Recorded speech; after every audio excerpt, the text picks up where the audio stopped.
Hello friends, അങ്ങനെ നമ്മുടെ ചെമ്പനീർ പൂവ് പുതിയ പ്രൊമോയിൽ നമ്മുടെ രേവതി ആ ഗസ്റ്റുകൾക്ക് വേണ്ടി സദ്യ ഒരുക്കുക കേട്ടോ. അപ്പൊ നമ്മുടെ ചന്ദ്രമതി അവിടെ പറയുന്നുണ്ട്, ഇതൊന്നും ഇവിടെ നടപടിയാവൂല, ഈ സാധനങ്ങളൊക്കെ നിന്റെ വീട്ടിൽ നിന്നല്ലല്ലോ കൊണ്ടുവരുന്നേ എന്ന് പറയുന്നുണ്ട്. അപ്പൊ ഇത് കേട്ട് തന്നെ വർഷ ഓടി വരുന്നുണ്ട് ദേഷ്യം പിടിച്ചിട്ട്. എന്നിട്ട് ആന്റിയുടെ അടുത്ത് പറയുന്നുണ്ട്, ഇതൊന്നും രേവതി ചേച്ചിയുടെ വീട്ടിൽ നിന്നല്ല ആന്റി, ഇത് തമിഴ്നാട്ടിൽ നിന്നാ വരുന്നേ എന്ന് പറയുക. അപ്പൊ തന്നെ നമ്മുടെ ചന്ദ്രമതി, നീ കൂടുതൽ വെളച്ചിലെടുക്കണ്ട, നിനക്ക് കുറച്ച് നാളായിട്ട് കുറച്ച് സൂക്കേടുണ്ട് എന്ന് പറയുകയാണ്. അപ്പൊ നമ്മുടെ വർഷ പറയുന്നുണ്ട്, ആന്റി എന്നെയും ദേഷ്യം പിടിപ്പിക്കാതിരുന്നാ കൊള്ളാം, ആന്റിക്ക് തന്നെ നല്ലത് എന്ന് പറഞ്ഞ് നമ്മുടെ വർഷം തിരിച്ചും മറുപടി കൊടുക്കുന്നുണ്ടേ.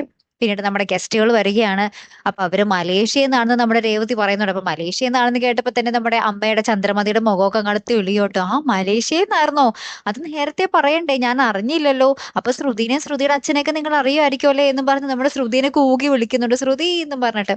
അപ്പൊ ശ്രുതിയാണെങ്കിൽ ഇതൊക്കെ പതുങ്ങി നിന്ന് കേൾക്കുന്നുണ്ടായിരുന്നേ.